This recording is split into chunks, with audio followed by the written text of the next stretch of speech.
if your parents are financially helping you, you need to change your tone and tenor how you interact with your parents. I don't think there's anything bad about getting support from your parents. What I'm trying to keep you all away from is entitlement, because that destroys a soul. You know why so many people are unhappy? They expect everyone to do everything for them. They expect the government to do it for them, their parents to do it for them, their company to do it for them, their boss to do it for them, their boyfriend to do it for them, their girlfriend. Like, get off that. I'm sure you all know who Gary is by now, an amazing, amazing human.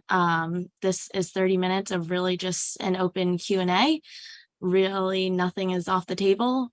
Gary's super honest and open about everything. So we're just going to go raising the hand function in Zoom and by the queue. And so if we want to start raising our hands, I'm just going to start calling on people and let's get into it. Before Andrew jumps in, I just really want to encourage everyone, like, honestly, ask me genuinely anything. I want to bring you tons of value here. There's nothing scary. You know, at the end of the day, like, I have so much empathy for like starting your career and trying to figure it out. And honestly, I think some of you have probably already felt this, like Vayner is different. And so you're probably getting a lot of advice from friends, older siblings, parents, that is actually like counter advice, right? Like the world has been trained to be a little too robotic, you know, less human. And I think, you know, the vulnerabilities and the nuances and the intricacies are our strength. And so, you know, feel free to ask me anything. I really want to bring clarity, and I'm super pumped for this. I've been looking forward to this all day, and I'm just really flattered that you wanted to be here. You know, there's a lot of different places you could have been. And so I hope it's going super well. Maybe by show of heads or thumbs, like, hope the experience is going well so far. Want to keep it going. So yeah, let's rock and roll. Let's get to as many as possible. What's up, Gary? I just wanted to say, hey, I don't know if you remember, I was that Polaroid intern kid last year, snapped a quick photo. Later ended up being my LinkedIn post. So, you know, real roundabout way for social media. But, you know, I've started posting every day, just random content that really would just fall into two buckets, health and or lifestyle. And I'm kind of starting to see, you know, a couple thousand. And I was just wondering, you know, where now would be the best spot to like leverage the position I'm in.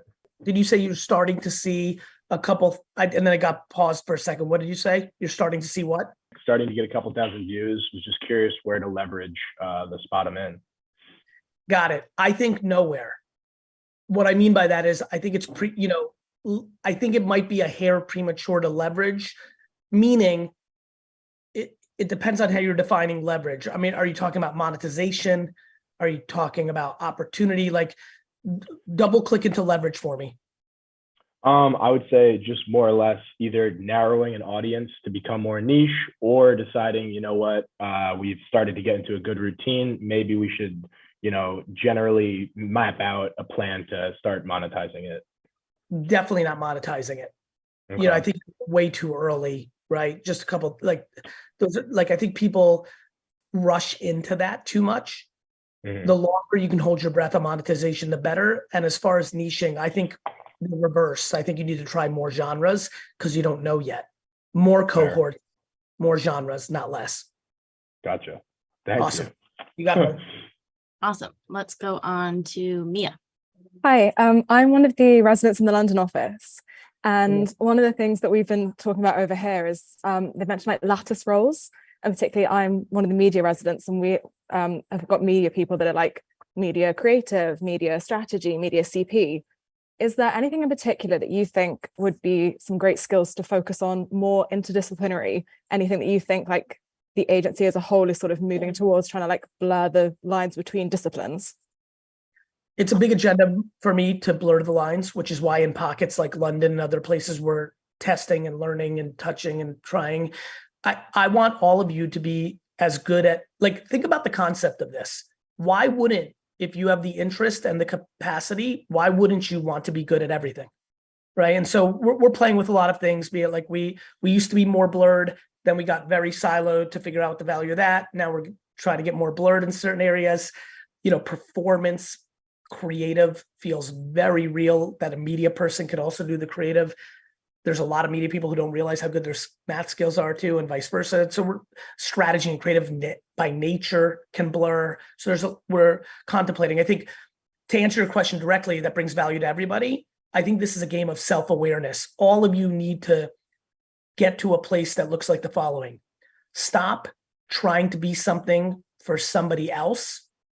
Stop trying to be something that you've made an ideology out of, and start getting to know yourself on what you're good at and what you like. Maybe you want to be in media because your mom was a math professor and she thinks it's the raddest, but if you fucking hate it, even though you're naturally talented because your mom was a math professor, like that's only going to play out for so long. Right? And so there's a million scenarios like that. So I think what I'd like you to focus on, all of you, is feeling safe with not judging yourself, not beating yourself up for what you're not, and start getting excited about what you are. Amazing. Thank you so much. Of course. Hi, Gary. How are you? Oh. I'm Hadley. I'm a creative resident for. I have one question. What was the most vulnerable point of your career, and how'd you move past that as a tougher person? A really good question. Vulnerable, not challenging, vulnerable. Or I want to make sure I capture vulnerable, because vulnerability to me comes from a place of like, either you are sharing, what you're feeling, or you're in a precarious spot. Like you're not, and then you were able to get through it. Is it the latter? Yeah, the latter. I would say that it was a mental hurdle of knowing that I had to leave my dad for me to ever be happy. I'd spent 22 to 34 building this huge company for my dad. By the way, this is about to make you feel really good if you have financial stress. I literally worked, actually no bullshit, 8 a.m. to 10 p.m., Monday through Saturday, and 12 to 5 Sunday for 11 straight years with like 38 vacation days over 11 years. Build a business from 3 million a year to 75 million a year on my back, and got paid $50,000 to $70,000 a year the entire time. Because if any of you are immigrants, that's immigrant family business life. If I worked at Vayner, I'd be making like $500,000 a year when I was 29. So when I knew that I was starting to form resentment towards my dad because of how big of a business I built for him and how little I was getting, that was challenging for me because I was blindly in love with my parents and had a mission and was doing this unique thing. And it felt great for a very long time until it didn't. And having to deal with that was very challenging. One, starting to have negative feelings towards my dad wasn't nice. Two, I was like, fuck, I have no money. And I'm really good. And I got to buy the jets. I have $8. That was very challenging for me. And, just to give you context, VaynerMedia only started 14 years ago. And I had so little money that the company started in another company's conference room because we couldn't afford rent. Really crazy stuff. So that was the most vulnerable spot. Hi, Gary. Thanks so much for taking the time. My question is a little bit, I guess, kind of similar to Hadley's, but at your point in your career, obviously you've had immense success with a bunch of different companies and a bunch of different industries, and you continue to spearhead a lot of these industries and kind of new concepts that you move in. What motivates you? I mean, every day you wake up, what keeps you from just dropping everything, moving to Cannes, and just never working a day in your life again? What is the motivation? Well, the motivation is when you just said, pick up, move to Cannes, and never work again. For normal people who aren't in love with their shit the way I am, you basically just said to me, Gary, what stops you from taking a boulder off a mountain and smashing your head with it and dying? To me, the thought of moving to Cannes and Cannes nice for a week, but the thought of waking up in the French Riviera 365 days a year, waking up and going to the market and getting fresh. And this is something that I think is nice for a week, getting fresh fruits and vegetables. And by day 19, I'm dead. By day 3, I'm antsy. And it's because I genuinely like what I do. And so I think what motivates me is I really like it, bro. I think people don't believe people. I'll give you an example. I hated school so much that I was a DNF student, even though I probably have the intellect to have not been a DNF student. But when people don't believe people that love what they do for a living, I get it. Because actually, here's something fun. By show of virtual hands, how many people really liked the process of school? Liked it, right? I don't, I just see a lot of hands going up. I don't understand what the fuck you're talking. How? But to me, I understand that because when I'm out here pumping unlimited content of like, do what you love. It's the fucking, like, I'm so happy this second, bro. And I have 9,000 headaches right now. There's like shit going through my mind right now that's going on behind the scenes of the 2,000 employees and the 80 businesses I have and all it. And I'm a public figure and people shit on me and all that. Like but I fucking love it. So the answer is it's my fucking DNA. It's what I love to do. Like literally think about this. Some of you may know this about me. My favorite hobby is to go garage sailing, which is in essence like a version of playing business. Like it's who I am. It's what I love. So it makes it really easy for me, brother, which is why I really want people to hear me in this meeting. Like maybe marketing isn't the right thing. Like you're at the age, all of you right now, where like if you feel in your soul that you're a chef, you need to fucking try. Like, I'm not in the business to like make you guys all leave Vayner. I'd prefer you not. But like, you're at the age where it gets a lot harder to follow your dream at 35 than it does at 22. Right now, you're willing to live with 4 people in a shithole and eat shit food because you're a fucking kid. Like, I'm willing to do it. And I'm old. Like, you're definitely willing to do it. So, you know, for me, the motivation is super simple. It's how I breathe. Like, the dream for me is not to get the money to do the thing. The dream to me is to do the work.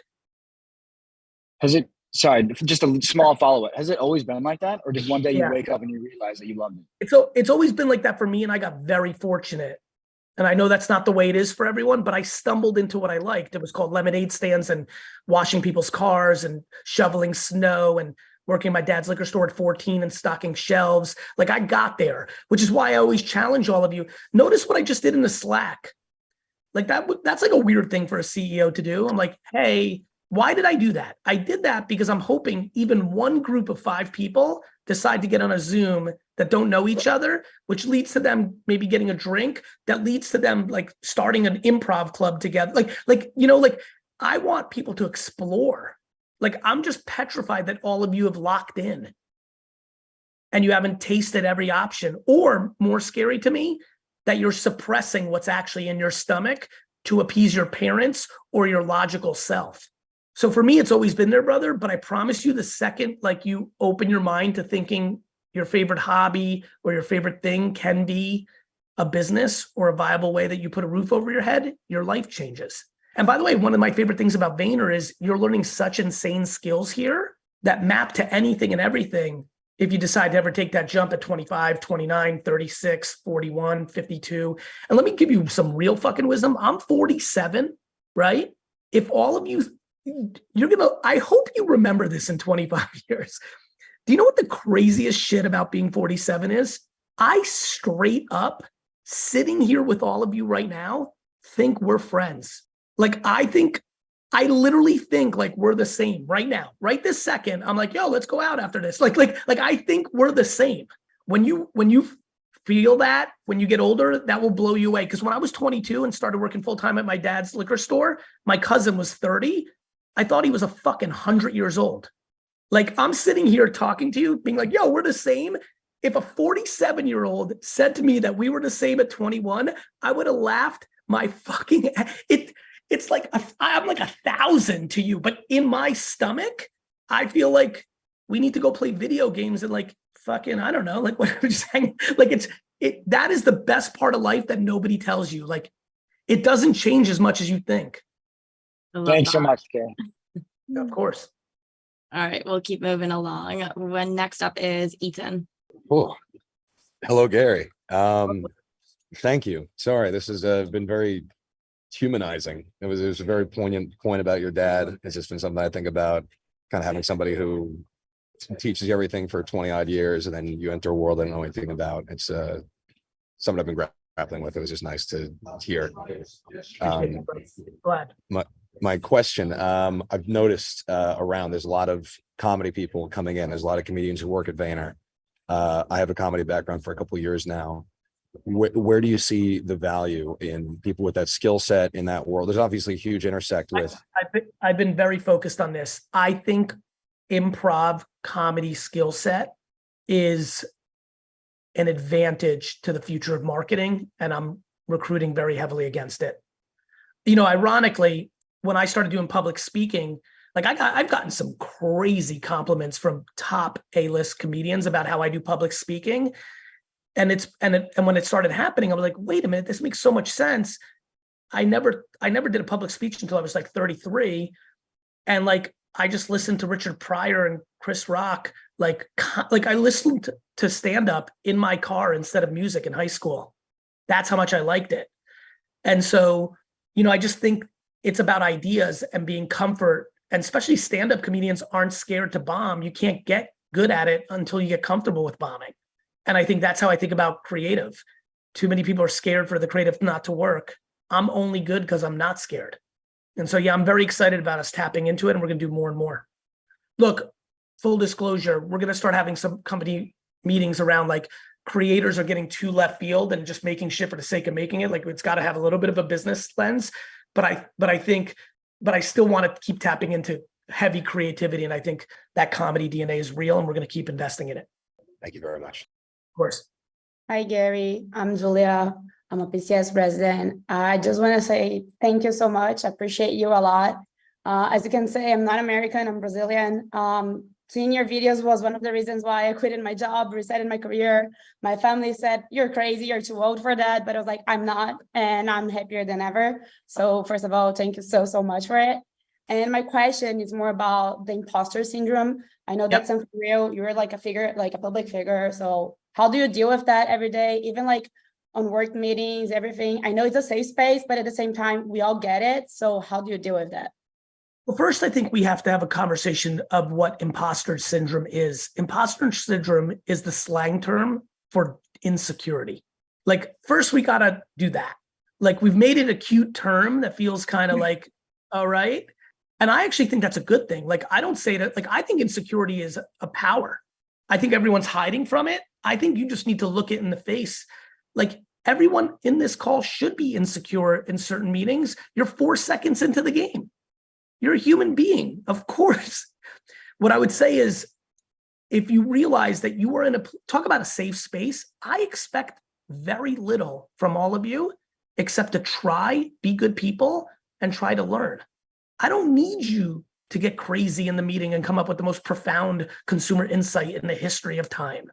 Let me give you something that you can carry with you forever. The other thing that makes people insecure is you want your bosses to like you or think you're good. Here's the good news. As long as you're fully yourself and you have good intent, if you find a place where your bosses don't feel that, you can go somewhere else. It happens within Vayner. As great as Vayner is, and it's great, there's pockets where it's not great because an executive right now has decided they don't like me and this company anymore, and they're not going to be as nice the next month until we figure it out and try to fix it. You know, like, it's life. Somebody who's the best just had bad news in their personal life, and for the next 3 months, they're not going to be them same selves in meetings, and they might be a little snippy with you, not because you're bad, but because they found out that their mom has terminal cancer and they haven't been ready to share it with anybody. They're crushed. Life's complicated, you know? But what I can say is stop being insecure because it's not that serious. This is just a job. Like what? I promise you, if all of you get fired 8 jobs in a row, your life is still going to be epic. We've done a lot of things societally wrong. One of them is we're just taking way too many things way too serious. And so, you know, I just really hope that you realize that, of course, you're going to have some insecure moments every day at work. You're still learning. Some of you haven't even grasped the thing you're supposed to be learning yet. I'd be insecure as fuck as that. If I'm like, I fucking don't understand what this math is, or I'm not really sure what the fuck Gary's saying with all these acronyms, or like I get it. But you're good news, you're 9 seconds in. Nobody here is judging you to master anything. We want to see the intent, the effort, the humanity, and the capacity to continue to build. Do you know what I mean? Yeah. Like, this is why I hate school. Everyone's insecure because you think you need to get an A. There's no fucking A in here. Thank you so much. On that note, Gary, can you please deposit a bold as fuck bet into my OpenSea account if I send you my OpenSea wallet?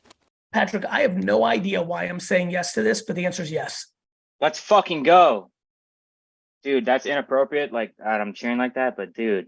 What do you mean that's inappropriate? I've cursed like 86 times in the first 23 minutes of this meeting. Okay, next up, Paige. Awesome. Hard one to follow, but hi, Gary. I'm Paige. I'm a creator resident. I'm working on, and I feel like you get asked like a million questions, or at least you're always answering questions like on your Instagram. And one of my favorite things that you talk about is like, you should not have shit figured out in your 20s. It's okay to be overwhelmed, to go chase that dream, to go traveling, to go do whatever the hell you want to do. So I'm curious, like, was there Especially, and I want all of you to hear this. I apologize, Paige. Yeah, no, you're good. Especially all that shit I talk, especially if you're standing on your own 2 feet financially, where people get fucked up on like, yeah, Gary's told me to travel the world and this and that. Like, you know, like if your mom and dad are paying for it, like that's different. If you're doing like a job for 3 months, saving, and then going with your homie and like rugging it out, that's fucking epic. You earned it. Where people get caught is, I don't think there's anything bad about getting support from your parents, but I'm going to give you a really good piece of advice. If your parents are financially helping you, you need to change your tone and tenor, how you interact with your parents. Like, respect that. That's where people get fucked up, because what I'm trying to keep you all away from is entitlement, because that destroys a soul. But you know why so many people are unhappy? They expect everyone to do everything for them. They expect the government to do it for them, their parents to do it for them, their company to do it for them, their boss to do it for them, their boyfriend to do it for them, their girlfriend. Like, get off that. The quickest way I can promise to make all of you happy is to stand on your own 2 feet and be accountable and expect from yourself. You will get so much happier, I promise. Anyway, go ahead. Was there ever a time?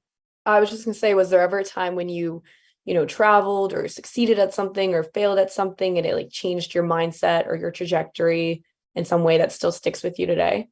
I needed to be accountable, and I realized that my inability to be candorous with the people I love the most was a huge flaw, but I've learned to find my balance with kind candor.